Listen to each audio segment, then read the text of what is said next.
So hey guys, this is my second attempt. I think I forgot to press record in the first one. Welcome to Just Motovlogger Things.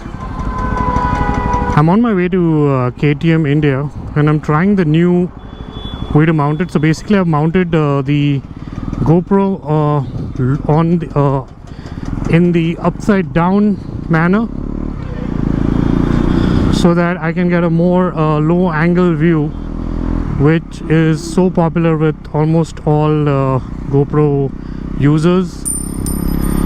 And this way then I don't have to use my chest mount, which basically makes it easy for me to breathe.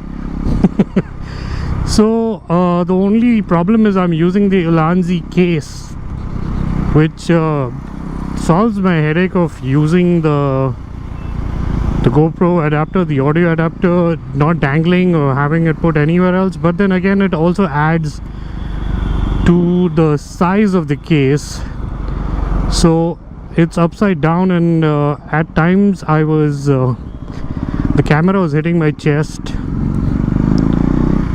because it's lower, getting stares from everyone. What is this contraption? Normally everyone looks, but today I'm attracting more attention. So let me know guys, what do you think about this? I'm almost here at KTM Wagholi.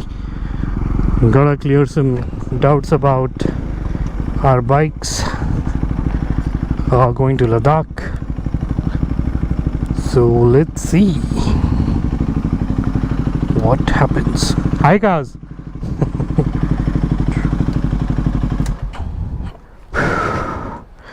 Alright guys, so I will sign out now and I'll catch you in the next vlog.